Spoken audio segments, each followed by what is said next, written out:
Hi hello ಎಲ್ಲರಿಗೂ ನಮಸ್ಕಾರ. ಸ್ನೇಹಿತರೆ, ಇವತ್ತಿನ ಒಂದು ವಿಡಿಯೋದಲ್ಲಿ ಒಂದು ಇಂಪಾರ್ಟೆಂಟ್ ಆಗಿರುವಂಥ ಅಪ್ಡೇಟ್ ಬರ್ತಾ ಇರುವಂಥದ್ದು ರಾಜ್ಯ ಸರ್ಕಾರಿ ನೌಕರರಿಗೆ. ಸೊ ಬೇಸಿಕಲಿ 7ನೇ ವೇತನ ಆಯೋಗದ ನಂತರ ಒಂದು ದೊಡ್ಡ ಸಿಹಿ ಸುದ್ದಿ ಅಂತಲೇ ಹೇಳ್ಬೋದಾಗಿದೆ. ಸೊ ನಮ್ಮ ಒಂದು ರಾಜ್ಯ ಸರ್ಕಾರಿ ನೌಕರರಿಗೆ ಸಿಗಲಿದೆ ಕೇಂದ್ರ ಮಾದರಿ ವೇತನ ಅಂತ ಹೇಳಲಾಗ್ತಾ ಇದೆ. ಸೊ ಹಾಗಾದರೆ ಏನಿದೆ ಈ ಒಂದು ಮಾಹಿತಿ, ಯಾವ ರೀತಿಯಾಗಿ ಷಡಕ್ಷರಿಯವರು ಒಂದು ದೊಡ್ಡ ಘೋಷಣೆಯನ್ನು ನಮ್ಮ ಒಂದು ರಾಜ್ಯ ಸರ್ಕಾರಿ ನೌಕರಿಗಾಗಿ ಮಾಡಿದ್ದಾರೆ. ಸೊ ಯಾವ ರೀತಿಯಾಗಿ ನಮ್ಮ ಒಂದು ರಾಜ್ಯ ಸರ್ಕಾರಿ ನೌಕರರಿಗೆ ಇದರಿಂದ ತುಂಬ ಲಾಭ ಆಗಲಿದೆ, ಈ ಎಲ್ಲ ಒಂದು ವಿಷಯಗಳಿಗೆ ಸಂಬಂಧಿಸಿದಂತೆ ಇವತ್ತಿನ ಒಂದು ಮಹತ್ವದ ವಿಡಿಯೋದಲ್ಲಿ ನಾವು ಡಿಸ್ಕಸ್ ಮಾಡೋಣ. ಸೊ ಹಾಗಾಗಿ ವಿಡಿಯೋನ ಕೊನೆವರೆಗೂ ನೋಡಿ ಮತ್ತು ಚಾನಲ್ಗೆ ಇನ್ನೂ ಸಬ್ಸ್ಕ್ರೈಬ್ ಆಗಿಲ್ಲ ಅಂದರೆ ದಯವಿಟ್ಟು ಸಬ್ಸ್ಕ್ರೈಬ್ ಮಾಡ್ಕೊಳ್ಳಿ. ಸರ್ಕಾರಿ ನೌಕರರು ಮತ್ತು ಪಿಂಚಣಿದಾರರಿಗೆ ಉಪಯುಕ್ತವಾಗಿರುವಂಥ ಮಾಹಿತಿಯನ್ನು ನಾವು ಡೇ ಟು ಡೇ ಕೊಡ್ತಾ ಇರ್ತೀವಿ. ಸೊ ಸ್ನೇಹಿತರೆ, ನಮಗೆಲ್ಲರೂ ಕೂಡ ಗೊತ್ತಿರೋ ಹಾಗೆ ಕರ್ನಾಟಕ ರಾಜ್ಯ ಸರ್ಕಾರಿ ನೌಕರರಿಗೆ ಸದ್ಯಕ್ಕೆ 7ನೇ ವೇತನ ಆಯೋಗ ನಡೀತಾ ಇದೆ. ಆದರೆ ಕೇಂದ್ರ ಸರ್ಕಾರಿ ನೌಕರರಿಗೆ 8ನೇ ವೇತನಕ್ಕಾಗಿ ಆಲ್ರೆಡಿ ಕಮಿಟಿ ಒಂದನ್ನು ರಚನೆ ಮಾಡಿ ಅದರ ಒಂದು ರಿಪೋರ್ಟನ್ನು ನೀಡೋದಕ್ಕೆ ಕಾಲಾವಕಾಶವನ್ನು ಕೂಡ ಕೇಳಲಾಗಿದೆ. ಅದರ ಜೊತೆಗೇನೆ DA ಕೂಡ 68% ಅವರಿಗೆ ಈಗ ನಡೀತಾ ಇರುವಂಥದ್ದು. ಬಟ್ ರಾಜ್ಯ ಸರ್ಕಾರಿ ನೌಕರರಿಗೆ 14ರಿಂದ 15% ಈ ಒಂದು ಟೈಮಲ್ಲಿ ನಡೀತಾ ಇದೆ. ಸೊ ಬೇಸಿಕಲಿ ರಾಜ್ಯ ಸರ್ಕಾರಿ ನೌಕರರಾಗಲಿ ಅಥವಾ ಕೇಂದ್ರ ಸರ್ಕಾರಿ ನೌಕರರಾಗಲಿ ಸೊ ಎಷ್ಟು DA ಬರುತ್ತೆ ಅಂದರೆ ಅದು ಡಿಪೆಂಡ್ ಆಗುತ್ತೆ ನಮ್ಮ ಒಂದು ಬೇಸಿಕಲಿ ಎಷ್ಟು ಪೇ ಸ್ಕೇಲ್ ಇದೆ ಅಂತ. ಸೊ ಬೇಸಿಕಲಿ ಯಾವ ಒಂದು ಪೇ ಸ್ಕೇಲ್ನ ಅಡಿಯಲ್ಲಿ ನೀವು ಇದ್ದೀರಾ ಅದಕ್ಕೆ ಸಂಬಂಧಿಸಿದಂತೆ ರಾಜ್ಯ ಸರ್ಕಾರಿ ನೌಕರರು ಮತ್ತು ಕೇಂದ್ರ ಸರ್ಕಾರಿ ನೌಕರರಿಗೆ ಇಲ್ಲಿ DAನ ನೀಡಲಾಗುತ್ತೆ. ಸೊ ಹಾಗಾಗಿ ರಾಜ್ಯ ಮತ್ತು ಕೇಂದ್ರ ಸರ್ಕಾರಿ ನೌಕರರ ನಡುವೆ ಇರುವಂಥ ಈ ಒಂದು ವ್ಯತ್ಯಾಸವನ್ನು ಹೋಗಲಾಡಿಸಬೇಕು, ಇದನ್ನು ಈ ರೀತಿಯಾಗಿ ಮುಂದುವರಿಸಬಾರದು ಅಂತ ತುಂಬ ದಿನಗಳಿಂದ ರಾಜ್ಯ ಸರ್ಕಾರಿ ನೌಕರರು ಮತ್ತು ಕೇಂದ್ರ ಸರ್ಕಾರಿ ನೌಕರರ ಒಂದು ಭಿನ್ನಾಭಿಪ್ರಾಯ ಇಲ್ಲಿ ನಡೀತಾ ಇತ್ತು. ಸೊ ಫೈನಲಿ ಇದಕ್ಕೆ ಸಂಬಂಧಿಸಿದಂತೆ ನಮ್ಮ ಒಂದು ರಾಜ್ಯದ ಕರ್ನಾಟಕ ರಾಜ್ಯ ಸರ್ಕಾರಿ ನೌಕರರ ಸಂಘದ ಅಧ್ಯಕ್ಷರಾಗಿರುವಂತಹ CS ಷಡಕ್ಷರಿಯವರು ಮಹತ್ವದ ಒಂದು ಘೋಷಣೆಯನ್ನು ಮಾಡಿದ್ದಾರೆ. ತುಂಬ ಬೇಗ ಇದಕ್ಕೆ ಸಂಬಂಧಿಸಿದಂತೆ ಒಂದು ಇಂಪಾರ್ಟೆಂಟ್ ಆಗಿರುವಂಥ ಅಪ್ಡೇಟನ್ನು ತಾವು ನೀಡುವುದಾಗಿ ಅದಕ್ಕೆ ಸಂಬಂಧಿಸಿದಂತೆ ಆಲ್ರೆಡಿ ಚರ್ಚೆಗಳನ್ನು ಕೂಡ ನಡೆದಿದೆ ಅಂತ ಹೇಳಿದ್ದಾರೆ. ಸೊ ಹಾಗಾಗಿ ರಾಜ್ಯ ಸರ್ಕಾರಿ ನೌಕರರು ಕೆಲವೊಂದಿಷ್ಟು ಪ್ರಮುಖ ಬೇಡಿಕೆಗಳಿದೆ. ಫಾರ್ ಎಕ್ಸಾಂಪಲ್ ಕೇಂದ್ರ ಮಾದರಿ ವೇತನ, 8ನೇ ವೇತನ ಆಯೋಗ, ಹಳೆಯ ಪಿಂಚಣಿ ವ್ಯವಸ್ಥೆಯನ್ನು ಮರುಜಾರಿ ಮಾಡುವಂಥದ್ದು, ಸೊ ಅದಾದಮೇಲೆ DAನ ಟೈಮ್ ಟು ಟೈಮ್ ಇನ್ಕ್ರೀಸ್ ಮಾಡೋದು, ಕ್ಯಾಶ್ಲೆಸ್ ಮೆಡಿಕಲ್ ಟ್ರೀಟ್ಮೆಂಟ್ ವ್ಯವಸ್ಥೆ, ಈ ಹಲವಾರು ಯೋಜನೆಗಳ ನಡುವೆ ಬಹುಮುಖ್ಯವಾಗಿರುವಂಥ ಯೋಜನೆ ಅಂದರೆ ಕೇಂದ್ರಕ್ಕೆ ಸರಿ ಸಮಾನವಾಗಿರುವಂಥ ವೇತನವನ್ನು ರಾಜ್ಯ ಸರ್ಕಾರಿ ನೌಕರರಿಗೂ ಕೂಡ ನೀಡಬೇಕು ಅಂತ. ಏನಕ್ಕಂದರೆ ಒಂದು ಕಡೆ ಸರ್ಕಾರ ಹೇಳುವಂಥದ್ದು ಸಮಾನ ಕೆಲಸಕ್ಕೆ ಸಮಾನ ವೇತನವನ್ನು ನೀಡಬೇಕು ಅಂತ, ಇನ್ನೊಂದು ಕಡೆ ಅದಕ್ಕೆ ಸಂಬಂಧಿಸಿದಂತೆ ಅವರೇ ಇಲ್ಲಿ ಇಂಪ್ಲಿಮೆಂಟ್ ಮಾಡದೇ ಇರುವಂಥದ್ದು ನಿಜಕ್ಕೂ ಕೂಡ ವಿಪರ್ಯಾಸದ ಸಂಗತಿಯಾಗಿದೆ. ಸೊ ಹಾಗಾಗಿ CS ಷಡಕ್ಷರಿಯವರು ಕಂಟಿನ್ಯೂಸ್ ಆಗಿ ಸರ್ಕಾರದ ಮೇಲೆ ಒತ್ತಡವನ್ನು ಹಾಕ್ತಾ ಬಂದಿದ್ದಾರೆ. ಇದಕ್ಕೆ ಸಂಬಂಧಿಸಿದಂತೆ ಅಧಿಕೃತವಾಗಿರುವಂಥ ಆದೇಶ ತಾವು ಹೊರಡಿಸಬೇಕು ಅಂತ. ಸೊ ಏನಿದೆ ಕೇಂದ್ರ ಮಾದರಿ ವೇತನ, ಇದರಿಂದ ಎಷ್ಟು ಲಾಭ ಆಗಲಿದೆ, ರಾಜ್ಯ ಸರ್ಕಾರಿ ನೌಕರರು ಮತ್ತು ಕೇಂದ್ರ ಸರ್ಕಾರಿ ನೌಕರರ ವೇತನದ ನಡುವೆ ಎಷ್ಟು ವ್ಯತ್ಯಾಸ ಇದೆ, ಈ ಒಂದು ಹೊಸ ಬೆಳವಣಿಗೆ ಯಾವ ರೀತಿಯಾಗಿ ರಾಜ್ಯ ಸರ್ಕಾರಿ ನೌಕರರ ವೇತನದಲ್ಲಿ ಗಣನೀಯವಾಗಿರುವಂಥ ಹೆಚ್ಚಳ ಮಾಡಲಿದೆ, ಈ ಎಲ್ಲ ಒಂದು ವಿಷಯಗಳಿಗೆ ಸಂಬಂಧಿಸಿದಂತೆ ಇವತ್ತಿನ ಒಂದು ವಿಡಿಯೋದಲ್ಲಿ ನಾವು ಡಿಸ್ಕಸ್ ಮಾಡೋಣ. ಸೊ ಹಾಗಾಗಿ ವಿಡಿಯೋನ ಕೊನೆವರೆಗೂ ನೋಡಿ ಮತ್ತು ಚಾನಲ್ಗೆ ಇನ್ನೂ ಸಬ್ಸ್ಕ್ರೈಬ್ ಆಗಿಲ್ಲ ಅಂದರೆ ದಯವಿಟ್ಟು ಸಬ್ಸ್ಕ್ರೈಬ್ ಮಾಡ್ಕೊಳ್ಳಿ. ಸರ್ಕಾರಿ ನೌಕರರು ಮತ್ತು ಪಿಂಚಣಿದಾರರಿಗೆ ಉಪಯುಕ್ತವಾಗಿರುವಂಥ ಮಾಹಿತಿಯನ್ನು ನಾವು ಡೇ ಟು ಡೇ ಕೊಡ್ತಾ ಇರ್ತೇವೆ. ಸೊ ಇಲ್ಲಿ ನೀವು ನೋಡ್ತಾ ಇರುವಂಥದ್ದು ಬೇಸಿಕಲಿ ಮೊದಲನೇದಾಗಿ ರಾಜ್ಯ ಸರ್ಕಾರಿ ನೌಕರರಿಗೆ ಕೇಂದ್ರ ವೇತನ ಶ್ರೇಣಿ ಜಾರಿ, CS ಷಡಕ್ಷರಿ ಅವರಿಂದ ಮಹತ್ವದ ಘೋಷಣೆ ಮತ್ತು ಶೀಘ್ರದಲ್ಲೇ ಅಧಿಕೃತವಾಗಿರುವಂಥ ಆದೇಶ ಬರಲಿದೆ ಅಂತ ಕೂಡ ಹೇಳ್ತಿದ್ದಾರೆ. ಸೊ ಹಾಗಾದರೆ ಏನಿದೆ ಹೊಸ ಬೆಳವಣಿಗೆ, ಇದಕ್ಕೆ ಸಂಬಂಧಿಸಿದಂತೆ ಏನೇನಿದೆ ಡೀಟೇಲ್ಸ್ ಅಂತ ನಾವು ಒಂದೊಂದಾಗಿ ನೋಡ್ತಾ ಹೋಗೋಣ ಬನ್ನಿ. ಸೊ ಮೊದಲನೇದಾಗಿ ನಾವು ನೋಡೋದಾದರೆ ಹೊಸ ಬೆಳವಣಿಗೆಗಳ ಒಳಗಡೆ ನಾವು ನೋಡೋದಾದರೆ ರಾಜ್ಯ ಸರ್ಕಾರಿ ನೌಕರರ ಸಂಘದ ಅಧ್ಯಕ್ಷರಾದ KSGA ಸಂಘದ ಅಧ್ಯಕ್ಷರಾಗಿರುವಂಥ CS ಷಡಕ್ಷರಿಯವರು ಇತ್ತೀಚೆಗೆ ಮಹತ್ವದ ಘೋಷಣೆಯೊಂದನ್ನು ಮಾಡಿದ್ದಾರೆ. ರಾಜ್ಯ ಸರ್ಕಾರಿ ನೌಕರರಿಗೆ ಶೀಘ್ರದಲ್ಲಿಯೇ ಕೇಂದ್ರ ಮಾದರಿ ವೇತನ ಸೆಂಟ್ರಲ್ ಪೇ ಸ್ಕೇಲ್ ಜಾರಿಯಾಗಲಿದೆ ಎಂದು ಅವರು ತಮ್ಮ ಒಂದು ಆತ್ಮವಿಶ್ವಾಸವನ್ನು ವ್ಯಕ್ತಪಡಿಸಿರುವಂಥದ್ದು ಇಲ್ಲಿ ನೀವು ನೋಡ್ತಾ ಇದ್ದೀರಾ. ಸೊ ಬೇಸಿಕಲಿ ರಾಜ್ಯ ಸರ್ಕಾರಿ ನೌಕರರು ಅಂದರೆ ಕರ್ನಾಟಕ ರಾಜ್ಯ ಸರ್ಕಾರಿ ನೌಕರರಿಗೆ ಸೆಂಟ್ರಲ್ ಪೇ ಕಮಿಷನ್ ಇಲ್ಲಿ ಜಾರಿ ಆಗಲಿದೆ ಅಂತ ತಮ್ಮ ಒಂದು ಏನು ಆತ್ಮವಿಶ್ವಾಸ ಇದೆ ಅದನ್ನು ಇಲ್ಲಿ ವ್ಯಕ್ತಪಡಿಸಿರುವಂಥದ್ದು ನೋಡ್ತಾ ಇದ್ದೀರಾ. ಸೊ ಹಾಗಾಗಿ ರಾಜ್ಯ ಸರ್ಕಾರಿ ನೌಕರರಿಗೆ ಶೀಘ್ರದಲ್ಲಿಯೇ ಕೇಂದ್ರಕ್ಕೆ ಸರಿ ಸಮಾನವಾಗಿರುವಂಥ ವೇತನ ಸಿಗಲಿದೆ. ಕೇಂದ್ರ ಸರ್ಕಾರಿ ನೌಕರರಿಗೆ ಯಾವ ರೀತಿಯಾದಂಥ ಒಂದು ವೇತನ ಸಿಗ್ತಾ ಇದೆ, ಹೆಚ್ಚಿನ ಒಂದು DA HRA ಎಲ್ಲ ಒಂದು ಸೌಲಭ್ಯಗಳು ಯಾವ ರೀತಿಯಾಗಿ ಜಾಸ್ತಿ ಸಿಗ್ತಾ ಇದೆ, ಅದಕ್ಕೆ ಸರಿ ಸಮಾನವಾಗಿರುವಂಥ ವೇತನ ರಾಜ್ಯ ಸರ್ಕಾರಿ ನೌಕರರಿಗೂ ಕೂಡ ಸಿಗಲಿದೆ ಅಂತ ಅವರು ಇಂಪಾರ್ಟೆಂಟ್ ಆಗಿರುವಂಥ ಒಂದು ಮಾಹಿತಿಯನ್ನು ನೀಡಿರುವಂಥದ್ದು ಇಲ್ಲಿ ನೋಡ್ತಾ ಇದ್ದೀರಾ. ಸೊ ಬೇಸಿಕಲಿ ಇದು ತುಂಬಾ ದೊಡ್ಡ ಒಂದು ಮಾಹಿತಿ ಅಂತ ಹೇಳ್ಬೋದು. ಏನಕ್ಕಂದರೆ ರಾಜ್ಯ ಸರ್ಕಾರಿ ನೌಕರರು ಇಷ್ಟು ದಿನಗಳಿಂದ ಕಂಟಿನ್ಯೂಸ್ ಆಗಿ ಒಂದು ಬೇಡಿಕೆಯನ್ನು ಇಡ್ತಾನೆ ಬಂದಿದ್ದಾರೆ. ಕೇಂದ್ರಕ್ಕೆ ಸರಿ ಸಮಾನವಾಗಿರುವಂತಹ ಯೋಜನೆಯನ್ನು ನಮ್ಮ ಒಂದು ರಾಜ್ಯ ಸರ್ಕಾರಿ ನೌಕರಿಗೂ ಕೂಡ ನೀಡಬೇಕು, ಅವರಿಗೆ ಬರುವಂಥ DA ನಮಗೂ ಕೂಡ ಸಿಗಬೇಕು, ಎಲ್ಲ ಒಂದು ವಿಷಯಗಳನ್ನು ತುಂಬ ದಿನಗಳಿಂದ ಕೇಳ್ತಾ ಬಂದಿದ್ದಾರೆ. ಬಟ್ ಇಲ್ಲಿವರೆಗೂ ಕೂಡ ಅದನ್ನು ಇಂಪ್ಲಿಮೆಂಟ್ ಮಾಡಲು ಆಗಿರಲಿಲ್ಲ. ಸೊ ನೆಕ್ಸ್ಟ್ ಒಂದು ಪಾಯಿಂಟ್ ನೋಡೋದಾದರೆ, ಇನ್ನು ಕೆಲವು ದಿನಗಳಲ್ಲಿ ಈ ಬಗ್ಗೆ ಅಧಿಕೃತವಾಗಿರುವಂಥ ಆದೇಶ ಹೊರಬೀಳುವ ಸಾಧ್ಯತೆ ಇದೆ ಅಂತ ಕೂಡ ಇಲ್ಲಿ ನೆಕ್ಸ್ಟ್ ಪಾಯಿಂಟಲ್ಲಿ ಹೇಳ್ತಾ ಇರುವಂಥದ್ದು ನೀವು ನೋಡ್ತಾ ಇದ್ದೀರಾ. ನೌಕರರ ಬಹುದಿನಗಳ ಹೋರಾಟಕ್ಕೆ ಕೊನೆಗೂ ಜಯ ಸಿಗುವ ಲಕ್ಷಣಗಳು ಗೋಚರಿಸುತ್ತಿವೆ ಅಂತ ಕೂಡ ಹೇಳ್ತಿದ್ದಾರೆ. ಸೊ ಹಾಗಾದರೆ ನಿಮ್ಮ ಒಂದು ಪ್ರಶ್ನೆ ಇಲ್ಲಿ ಸಹಜವಾಗಿ ಬರಬಹುದು, ಕೇಂದ್ರಕ್ಕೆ ಸರಿ ಸಮಾನವಾಗಿರುವಂತಹ ಒಂದು ವೇತನ ಶ್ರೇಣಿಯ ಅಗತ್ಯ ಏನಿದೆ ಅಂತ. ಸೊ ಆಬ್ವಿಯಸ್ಲಿ ಕಾರಣ ಬಂದ್ಬಿಟ್ಟು ವೇತನದಲ್ಲಿ ಇರುವಂತಹ ಅಸಮಾನತೆ. ಸೊ ಕೇಂದ್ರ ಸರ್ಕಾರಿ ನೌಕರರು ಮತ್ತು ರಾಜ್ಯ ಸರ್ಕಾರಿ ನೌಕರರು, ಇವನ್ ಪಿಂಚಣಿದಾರರು ಮತ್ತು ಫ್ಯಾಮಿಲಿ ಪೆನ್ಷನರ್ಸ್ಗೂ ಕೂಡ ಇದು ಅಪ್ಲೈ ಆಗುತ್ತೆ. ಅವರ ಒಂದು ವೇತನ ಭತ್ಯೆಗಳನ್ನು ಕಂಪೇರ್ ಮಾಡಿದಾಗ ತುಂಬ ಅಸಮಾನತೆ ಇದೆ. ಮತ್ತು ಬೆಳವಣಿಗೆ ನೋಡೋದಾದರೆ ಕೇಂದ್ರ ಸರ್ಕಾರಿ ನೌಕರರ ವೇತನ ಆಲ್ಮೋಸ್ಟ್ ಡಬಲ್ ಆಗ್ತಾ ಹೋಗುತ್ತೆ, ಬಟ್ ರಾಜ್ಯ ಸರ್ಕಾರಿ ನೌಕರರ ವೇತನ ತುಂಬ ಕಡಿಮೆ ಪ್ರಮಾಣದಲ್ಲಿ ಬೆಳೀತಾ ಇರೋದರಿಂದ ಆರ್ಥಿಕ ಸಂಕಷ್ಟದಲ್ಲಿ ಸದ್ಯಕ್ಕೆ ರಾಜ್ಯ ಸರ್ಕಾರಿ ನೌಕರರು ಸಿಲುಕಿದ್ದಾರೆ.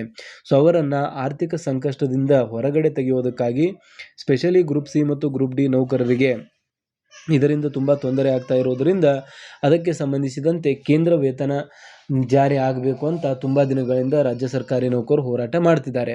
ಸೊ ಇಲ್ಲಿ ಪಾಯಿಂಟ್ಗಳು ಬಂದ್ಬಿಟ್ಟು ನೋಡ್ತಾ ಇರುವಂಥದ್ದು ತುಂಬ ಕ್ಲಿಯರ್ ಆಗಿ ಬರೆದಿದ್ದಾರೆ. ಸೊ ವೇತನದಲ್ಲಿ ಭಾರಿ ತಾರತಮ್ಯ ಇರುವಂಥದ್ದು. ಸೊ ವೇತನದಲ್ಲಿ ಮೊಟ್ಟ ಮೊದಲನೇದಾಗಿ ಪಾಯಿಂಟ್ ಏನು ಹೇಳ್ತಾ ಇದೆ, ವೇತನದಲ್ಲಿ ಭಾರಿ ತಾರತಮ್ಯ ಇದೆ. ಸೊ ಆದುದರಿಂದ ಇಲ್ಲಿ ಒಂದು ವೇತನ ಬೇಸಿಕಲಿ ಏನಿದೆ ಅಂದರೆ ವೇತನದಲ್ಲಿ ಆಲ್ರೆಡಿ ನಾವು ಹೇಳಿರೋ ಹಾಗೆ ವೇತನದಲ್ಲಿ ತಾರತಮ್ಯ ಇರುವಂಥದ್ದು, ಅದಕ್ಕೆ ಸಂಬಂಧಿಸಿದಂತೆ ಇಲ್ಲಿ ಕೇಂದ್ರ ಮಾದರಿ ವೇತನವನ್ನು ಜಾರಿ ಮಾಡಬೇಕು ಅಂತ ಕೇಳಲಾಗ್ತಾ ಇದೆ. ಸೊ ಯಾವ ರೀತಿ ಇದೆ, ಪ್ರಸ್ತುತ ಕೇಂದ್ರ ಮತ್ತು ರಾಜ್ಯ ಸರ್ಕಾರಿ ನೌಕರರ ವೇತನ ತುಟ್ಟಿ ಭತ್ಯೆ ಅಂದರೆ DA ಮತ್ತು ಮನೆ ಬಾಡಿಗೆ ಭತ್ಯೆಗಳಲ್ಲಿ ಸುಮಾರು 20% ಭಾರಿ ವ್ಯತ್ಯಾಸವಿದ್ದು ಈ ಅಂತರವನ್ನು ಕಡಿಮೆ ಮಾಡುವುದು ಅಗತ್ಯವಾಗಿದೆ. ಸೊ ಈ ಒಂದು ಅಂತರ ಏನಿದೆ ಇದನ್ನು ಕಡಿಮೆ ಮಾಡುವಂಥದ್ದು ಅತ್ಯವಶ್ಯಕವಾಗಿದ್ದು ಅದಕ್ಕಾಗಿ ಕೇಂದ್ರ ಮಾದರಿ ವೇತನ ಬರಬೇಕು. ಸೊ ಇದಾದ ಮೇಲೆ ಸಮಾನ ಕೆಲಸಕ್ಕೆ ಅಸಮಾನ ವೇತನ ಅಂತ. ಸೊ ಮೊಟ್ಟ ಮೊದಲನೇದಾಗಿ ನಾವು ಇದೇ ಒಂದು ಪಾಯಿಂಟನ್ನು ಡಿಸ್ಕಸ್ ಮಾಡಿದ್ವಿ. ಸೊ ಬೇಸಿಕಲಿ ಎಲ್ಲರೂ ಕೂಡ ಕೇಂದ್ರ ಸರ್ಕಾರಿ ನೌಕರರು ಮತ್ತು ರಾಜ್ಯ ಸರ್ಕಾರಿ ನೌಕರರು ಎಲ್ಲರೂ ಕೂಡ ಮಾಡುವಂಥ ಒಂದು ಕೆಲಸ ಸೇಮ್ ಇರುವಾಗ ಕೇಂದ್ರ ನೌಕರರಿಗೆ ಯಾಕೆ ಹೆಚ್ಚಿನ ಒಂದು ವೇತನ ನೀಡಲಾಗುತ್ತೆ, ಸಮಾನ ಕೆಲಸಕ್ಕೆ ಸಮಾನ ವೇತನ ನೀಡಬೇಕು ಅಂತ ಈ ಒಂದು ಜಾರಿ ಆಗಬೇಕು ಅಂತ ಕೇಳ್ತಿದ್ದಾರೆ.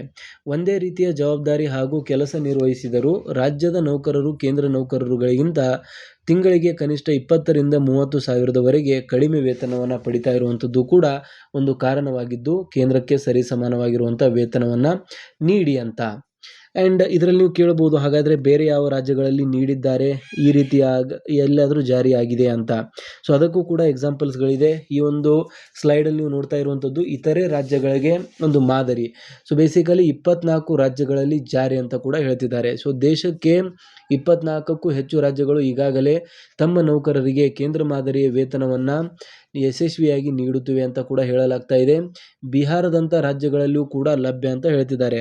ಸೊ ನೋಡಿ, ಬಿಹಾರದಂಥ ರಾಜ್ಯಗಳಲ್ಲಿಯೂ ಕೂಡ ಕೇಂದ್ರಕ್ಕೆ ಸರಿ ಸಮಾನವಾಗಿರುವಂಥ ಒಂದು ವೇತನ ನೀಡುತ್ತಿರುವಾಗ ಇಷ್ಟು ಸಮೃದ್ಧವಾಗಿರುವಂಥ ಒಂದು ನಮ್ಮ ಕರ್ನಾಟಕದಲ್ಲಿ ಅತಿ ಹೆಚ್ಚು ಅಂದರೆ ಬೇಸಿಕಲಿ GST ಕಲೆಕ್ಷನ್ ಆಗಿರ್ಬೋದು, GDPಯಲ್ಲಿ ಪಾಲಾಗಿರ್ಬೋದು, ಎಲ್ಲದರಲ್ಲೂ ಕೂಡ ನಂಬರ್ 1 ಮತ್ತು ನಂಬರ್ 2 ಅಲ್ಲಿರುವಂಥ ಒಂದು ಕರ್ನಾಟಕ ರಾಜ್ಯದಲ್ಲಿ ರಾಜ್ಯ ಸರ್ಕಾರಿ ನೌಕರರಿಗೆ ಮಾತ್ರ ಯಾಕೆ ಇಷ್ಟು ಕಡಿಮೆ ವೇತನವನ್ನು ನೀಡಲಾಗ್ತಾ ಇದೆ ಅಂತ ಇಲ್ಲಿ ಸಹಜವಾಗಿಯೇ ಎಲ್ಲರಿಗೂ ಕೂಡ ಪ್ರಶ್ನೆ ಬರುತ್ತೆ. ಸೊ ಹಾಗಾಗಿ ಬಿಹಾರದಂಥ ರಾಜ್ಯಗಳಲ್ಲಿಯೂ ಕೂಡ ಈ ಒಂದು ಪಾಯಿಂಟನ್ನು ನೋಡಿ, ಬಿಹಾರದಂಥ ಆರ್ಥಿಕವಾಗಿ ಹಿಂದುಳಿದ ರಾಜ್ಯಗಳಲ್ಲಿಯೂ ಸಹ ಕೇಂದ್ರ ಮಾದರಿ ವೇತನ ಶ್ರೇಣಿ ಜಾರಿಯಲ್ಲಿದೆ. ಇದು ಕರ್ನಾಟಕಕ್ಕೆ ಎಚ್ಚರಿಕೆಯ ಗಂಟೆ ಅಂತ ಕೂಡ ಹೇಳಲಾಗ್ತಾ ಇದೆ. ಏನಕ್ಕಂದರೆ ಅಷ್ಟು ಕಡುಬಡುವ ರಾಜ್ಯಗಳಲ್ಲಿಯೂ ಕೂಡ ಯಾವಾಗ ಕೇಂದ್ರ ಮಾದರಿ ವೇತನವನ್ನು ಜಾರಿ ಮಾಡಲಾಗುತ್ತಿದೆ ಅಂದರೆ ನಮ್ಮ ಒಂದು ರಾಜ್ಯದಲ್ಲಿ ಯಾಕೆ ಸರ್ಕಾರಿ ನೌಕರರು ಇಷ್ಟು ಹಗಲಿರು ದುಡಿದರೂ ಕೂಡ ಅವರಿಗೆ ಕೇಂದ್ರ ಮಾದರಿ ವೇತನವನ್ನು ನೀಡಲಾಗ್ತಾ ಇಲ್ಲ, ಯಾಕೆ ಈ ಒಂದು ತಾರತಮ್ಯವನ್ನು ಮಾಡಲಾಗ್ತಾ ಇದೆ ಅಂತ ಕೂಡ ಇಲ್ಲಿ ಒಂದು ಪ್ರಮುಖವಾಗಿರುವಂಥ ಪ್ರಶ್ನೆಯನ್ನು ಎತ್ತಲಾಗ್ತಾ ಇದೆ, ಒಂದು ಪ್ರಮುಖವಾಗಿರುವಂಥ ಪ್ರಶ್ನೆಯನ್ನು ಕೇಳಲಾಗ್ತಾ ಇರುವಂಥದ್ದು. ಸೊ ಅದಾದಮೇಲೆ ಕರ್ನಾಟಕದ ಸ್ಥಾನ. ಸೊ ಇದು ಆಲ್ರೆಡಿ ನಾವು ತುಂಬ ದಿನಗಳಿಂದ ನೋಡ್ತಾ ಇರುವಂಥದ್ದು. ಕರ್ನಾಟಕದ ಸ್ಥಾನ ರಾಜ್ಯದ ಮತ್ತು ದೇಶದ ಆರ್ಥಿಕತೆಯಲ್ಲಿ ತುಂಬ ಇಂಪಾರ್ಟೆಂಟ್ ಆಗಿರುವಂಥದ್ದು. ತೆರಿಗೆ ಸಂಗ್ರಹದ ದೇಶದಲ್ಲಿ 2ನೇ ಸ್ಥಾನದಲ್ಲಿರುವ ಕರ್ನಾಟಕದಲ್ಲಿ ಇದು ಜಾರಿಯಾಗಿರುವುದು ವಿಪರ್ಯಾಸ. ಜಾರಿಯಾಗದೇ ಇರುವಂಥದ್ದು ವಿಪರ್ಯಾಸ. ಬೇಸಿಕಲಿ ನಮ್ಮ ರಾಜ್ಯ ಆರ್ಥಿಕವಾಗಿ ಶಕ್ತವಾಗಿದೆ, ಆದರೂ ಕೂಡ ನಮಗೆ ಕೇಂದ್ರ ಮಾದರಿ ವೇತನ ಸರ್ಕಾರಿ ನೌಕರರಿಗೆ ನೀಡದೇ ಇರುವಂಥದ್ದು ಒಂದು ಪ್ರಮುಖವಾಗಿರುವಂತಹ ನೌಕರರಿಗೆ ಆಗಿರುವಂಥ ಒಂದು ಹಿನ್ನಡೆ ಅಥವಾ ಒಂದು ಅನ್ಯಾಯ ಅಂತಲೇ ಹೇಳ್ಬೋದಾಗಿದೆ.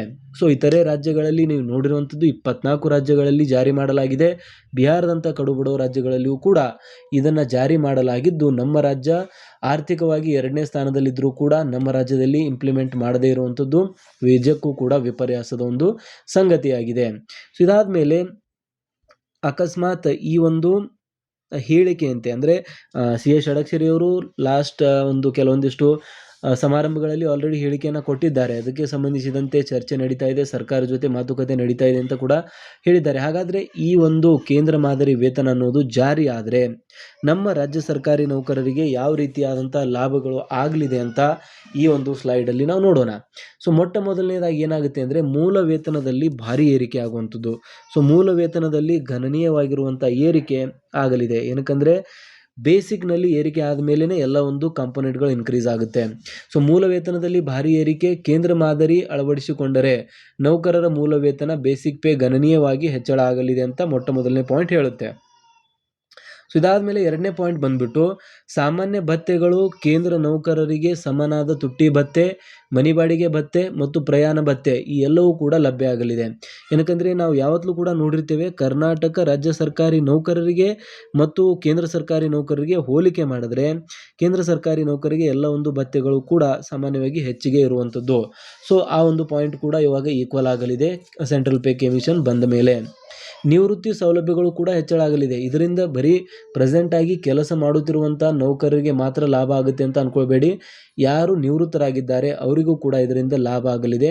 ಅದಕ್ಕೆ ಸಂಬಂಧಿಸಿದಂತೆ ಹೇಳ್ತಾರೆ, ವೇತನ ಹೆಚ್ಚಳದಿಂದಾಗಿ ನಿವೃತ್ತಿ ನಂತರದ ಪಿಂಚಣಿ ಮತ್ತು ಗ್ರ್ಯಾಚ್ಯುಯಿಟಿ ಸೌಲಭ್ಯಗಳಲ್ಲಿಯೂ ಕೂಡ ಸಹಜವಾಗಿ ಏರಿಕೆ ಆಗಲಿದೆ. ಏನಕ್ಕಂದರೆ ಬೇಸಿಕ್ ಪೇ ಜಾಸ್ತಿ ಆದಾಗ ಪೆನ್ಷನ್ ಕೂಡ ಜಾಸ್ತಿ ಆಗುತ್ತೆ. ಅಂದರೆ ಬೇಸಿಕ್ನ 50% ಪೆನ್ಷನ್ನ ನೀಡಲಾಗುತ್ತೆ ಮತ್ತು ಬೇಸಿಕ್ನ 30% ಫ್ಯಾಮಿಲಿ ಪೆನ್ಷನ್ನ ನೀಡಲಾಗುತ್ತೆ. ಸೊ ಹಾಗಾಗಿ ಸರ್ಕಾರಿ ನೌಕರರ ಒಂದು ವೇತನ ಕೂಡ ಹೆಚ್ಚಳ ಆಗುತ್ತೆ ಮತ್ತು ಪಿಂಚಣಿದಾರರ ವೇತನ ಕೂಡ ಹೆಚ್ಚಳ ಆಗುತ್ತೆ. ಇದರಲ್ಲಿ ಯಾವುದೇ ರೀತಿಯಾದಂಥ ಡೌಟ್ ಇಲ್ಲ. ಆ್ಯಂಡ್ ಇದಾದ ಮೇಲೆ ಆರ್ಥಿಕ ಭದ್ರತೆ. ಬೆಲೆ ಏರಿಕೆ ಈ ಕಾಲದಲ್ಲಿ ನೌಕರರಿಗೆ ಉತ್ತಮ ಆರ್ಥಿಕ ಭದ್ರತೆ ಮತ್ತು ಜೀವನ ಮಟ್ಟ ಸುಧಾರಣೆಗೆ ಇದು ನಾಂದಿಯಾಗಲಿದೆ ಅಂತ ಕೂಡ ಹೇಳಲಾಗ್ತಾ ಇದೆ. ಸೊ ಇದಾದ ಮೇಲೆ 8ನೇ ವೇತನ ಆಯೋಗದ ನಿರೀಕ್ಷೆ ಕೂಡ ಸದ್ಯದಲ್ಲಿ ನಡೀತಾ ಇದ್ದು, ಕೇಂದ್ರ ಸರ್ಕಾರಿ ನೌಕರರಿಗೆ ಆಲ್ರೆಡಿ 8ನೇ ವೇತನ ಆಯೋಗ ಇಂಪ್ಲಿಮೆಂಟ್ ಮಾಡೋದಕ್ಕೆ ಎಲ್ಲ ಒಂದು ತಯಾರಿಗಳು ನಡೆದಿದೆ. ಸೊ ಅಂಥ ಒಂದು ಟೈಮಲ್ಲಿ ಸೆಂಟ್ರಲ್ ಪೇ ಕಮಿಷನ್ ರಾಜ್ಯ ಸರ್ಕಾರಿ ನೌಕರರಿಗೆ ಜಾರಿ ಆದರೆ ಡೈರೆಕ್ಟಾಗಿ 7ನೇ ವೇತನ ಆಯೋಗದಿಂದ 8ನೇ ವೇತನ ಆಯೋಗಕ್ಕೆ ರಾಜ್ಯ ಸರ್ಕಾರಿ ನೌಕರರು ಒಂದು ದಾಪುಗಾಲನ್ನು ಇಡಲಿದ್ದಾರೆ ಅಂತ ಹೇಳ್ಬೋದು. ಸೊ ಇಲ್ಲಿ ನೋಡ್ತಾ ಇರುವಂಥದ್ದು ಮುಂದಿನ ದಿನಗಳ ಸಿದ್ಧತೆ ಅಂತ. ಸೊ ಕೇಂದ್ರ ಸರ್ಕಾರವು ಮುಂದಿನ ದಿನಗಳಲ್ಲಿ 8ನೇ ವೇತನ ಆಯೋಗವನ್ನು ಅಂದರೆ 8th ಪೇ ಕಮಿಷನ್ ಜಾರಿಗೊಳಿಸಲು ಸಿದ್ಧತೆಯನ್ನು ನಡೆಸುತ್ತಿದೆ. ಅದು ಜಾರಿಯಾಗುವ ಸಂದರ್ಭದಲ್ಲಿ ಕರ್ನಾಟಕ ರಾಜ್ಯದ ನೌಕರರಿಗೂ ಯಾವುದೇ ತಾರತಮ್ಯವಿಲ್ಲದೆ ಅದೇ ಮಾದರಿಯ ಸಮಾನ ವೇತನ ಶ್ರೇಣಿ ಸಿಗಬೇಕು ಎಂಬುದು ಸಂಘದ ಪ್ರಮುಖ ಬೇಡಿಕೆಯಾಗಿದೆ. ಈ ನಿಟ್ಟಿನಲ್ಲಿ ಈಗಾಗಲೇ ಕೇಂದ್ರ ಮಾದರಿಗೆ ಬದಲಾಗುವ ಸೂಕ್ತ ಸ್ಟೆಪ್ಸ್ ಅನ್ನು ತೆಗೆದುಕೊಳ್ಳಬೇಕು ಅಂತ ಸಿ ಎಸ್ ಷಡಕ್ಷರಿಯವರು ಕೇಳಿಕೊಂಡಿದ್ದಾರೆ. ಆ್ಯಂಡ್ ಇದಾದ ಮೇಲೆ ನೆಕ್ಸ್ಟ್ ಪಾಯಿಂಟ್ ಬಂದ್ಬಿಟ್ಟು ನೌಕರರ ಮೇಲಿನ ಕೆಲಸದ ಒತ್ತಡದ ಬಗ್ಗೆ ಇಲ್ಲಿ ಹೇಳಲಾಗ್ತಾ ಇದೆ. ಸೊ 2.5 ಲಕ್ಷ ಹುದ್ದೆಗಳು ಖಾಲಿ ಇರುವಂಥದ್ದು. ಪ್ರೆಸೆಂಟ್ ಆಗಿ ಇರುವಂಥ ಸರ್ಕಾರಿ ನೌಕರರಿಗೆ ಹೆಚ್ಚಿನ ಒಂದು ಕೆಲಸದ ಒತ್ತಡ ಬರ್ತಾ ಇರುವಂಥದ್ದು. ಅಷ್ಟು ಖಾಲಿ ಹುದ್ದೆಗಳಿದ್ರೂ ಕೂಡ ಕೆಲಸದ ಒತ್ತಡ ತುಂಬ ಜಾಸ್ತಿ ಆಗುತ್ತೆ. ಸೊ ಶ್ರಮಕ್ಕೆ ತಕ್ಕ ಪ್ರತಿಫಲ ಸಿಗಬೇಕು ಅಂತ ಸರ್ಕಾರಿ ನೌಕರರಿಗೆ ಕೇಳ್ತಾ ಇದ್ದಾರೆ. ರಾಜ್ಯದಲ್ಲಿ ಸುಮಾರು 2.5 ಲಕ್ಷದಿಂದ 2.8 ಲಕ್ಷದಷ್ಟು ಸರ್ಕಾರಿ ಹುದ್ದೆಗಳು ಖಾಲಿ ಇವೆ. ಇದರಿಂದ ಹಾಲಿ ಇರುವ ನೌಕರರ ಮೇಲೆ ವಿಪರೀತ ಕೆಲಸದ ಒತ್ತಡ ಬೀಳುತ್ತಾ ಇರುವಂಥದ್ದು. ಕಡಿಮೆ ಸಿಬ್ಬಂದಿ ಇದ್ದರೂ ಕೂಡ ಸರ್ಕಾರದ ಗ್ಯಾರಂಟಿ ಯೋಜನೆಗಳು ಮತ್ತು ಜನಪರ ಕಾರ್ಯಗಳನ್ನು ನೌಕರರು ಯಶಸ್ವಿಯಾಗಿ ನಿರ್ವಹಿಸುತ್ತಿದ್ದಾರೆ.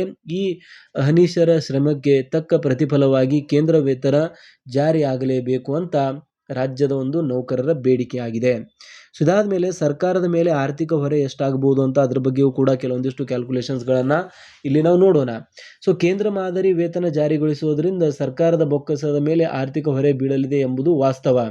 ಆದರೆ ನೌಕರರ ದಕ್ಷತೆ ಹೆಚ್ಚಿಸಲು, ಅವರ ಜೀವನ ಮಟ್ಟ ಸುಧಾರಿಸಲು ಮತ್ತು ಭ್ರಷ್ಟಾಚಾರ ರಹಿತ ಆಡಳಿತ ನೀಡಲು ಇದು ಅಗತ್ಯವಾಗಿರುವಂಥ ಒಂದು ಹೂಡಿಕೆಯಾಗಿದೆ.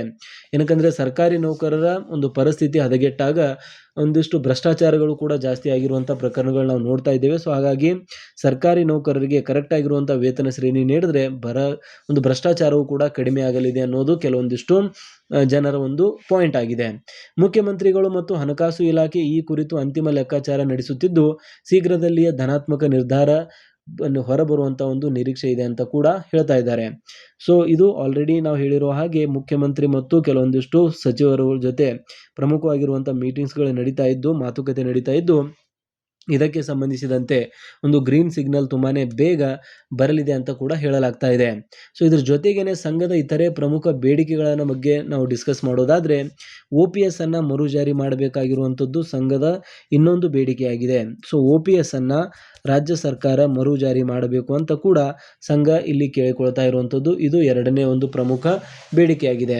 ಕೇಂದ್ರ ವೇತನ ಶ್ರೇಣಿ ಜಾರಿಯ ಜೊತೆಗೆ ಪ್ರಸ್ತುತ ಇರುವ NPS ರಾಷ್ಟ್ರೀಯ ಪಿಂಚಣಿ ಯೋಜನೆ ರದ್ದುಪಡಿಸಿ ಹಳೆಯ ಪಿಂಚಣಿ ಯೋಜನೆಯನ್ನು OPS ಅನ್ನು ಮರುಜಾರಿಗೊಳಿಸುವುದು ಸಂಘದ ಒಂದು ಅತಿ ದೊಡ್ಡ ಬೇಡಿಕೆಯಾಗಿದೆ ಅಂತ ಹೇಳ್ತಿದ್ದಾರೆ. ಆ್ಯಂಡ್ ಅದರ ಜೊತೆಗೇನೆ ನಗದು ರಹಿತ ಚಿಕಿತ್ಸೆ, ಕ್ಯಾಶ್ಲೆಸ್ ಮೆಡಿಕಲ್ ಟ್ರೀಟ್ಮೆಂಟ್ ವ್ಯವಸ್ಥೆ ಎಲ್ಲ ಸರ್ಕಾರಿ ನೌಕರರಿಗೆ ಮತ್ತು ಅವರ ಅವಲಂಬಿತ ಕುಟುಂಬದವರಿಗೆ ನಗದು ರಹಿತ ಆರೋಗ್ಯ ಚಿಕಿತ್ಸೆ, that is cashless health care, ಅದನ್ನು ಸಂಜೀವಿನಿ ಅಂತ ಕರೀತಾರೆ, ಯೋಜನೆಯನ್ನು ಸಂಪೂರ್ಣವಾಗಿ ಮತ್ತು ಪರಿಣಾಮಕಾರಿಯಾಗಿ ಜಾರಿಗೊಳಿಸಬೇಕು ಅಂತ ಇಲ್ಲಿ ರಾಜ್ಯ ಸರ್ಕಾರಿ ನೌಕರರು ಪಟ್ಟು ಹಿಡಿದು ಕೇಳ್ತಾ ಇರುವಂಥದ್ದು.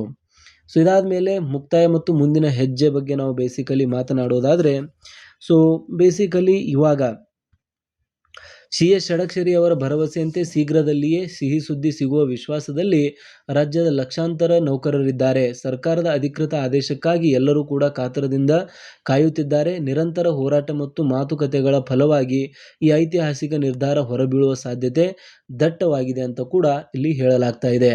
ಸೊ ಇಲ್ಲಿ ನೋಡ್ತಾ ಇರುವಂಥದ್ದು ಬೇಸಿಕಲಿ ರಾಜ್ಯ ಸರ್ಕಾರಿ ನೌಕರರು ಕಂಟಿನ್ಯೂಸ್ ಆಗಿ ತುಂಬ ದಿನಗಳಿಂದ ಸರ್ಕಾರದ ಜೊತೆ ಮಾತುಕತೆಗಳನ್ನು ಆಗಿರ್ಬೋದು, ಕೆಲವೊಂದಿಷ್ಟು ಒಂದು ಪತ್ರಗಳನ್ನು ಕೂಡ ಆಲ್ರೆಡಿ ಬರೆಯಲಾಗಿದೆ. ಸೊ ಎಲ್ಲವುಗಳ ಜೊತೆಗೆ ಒಂದು ಸರ್ಕಾರಿ ನೌಕರರ ಮತ್ತು ರಾಜ್ಯದ ಸಂಘದ ಪ್ರತಿಫಲವಾಗಿ ಒಂದು ಕೇಂದ್ರ ಮಾದರಿ ವೇತನ ತುಂಬಾ ಬೇಗ ಜಾರಿಯಾಗಲಿದೆ ಅಂತ ಕೂಡ ಹೇಳಲಾಗ್ತಾ ಇದೆ.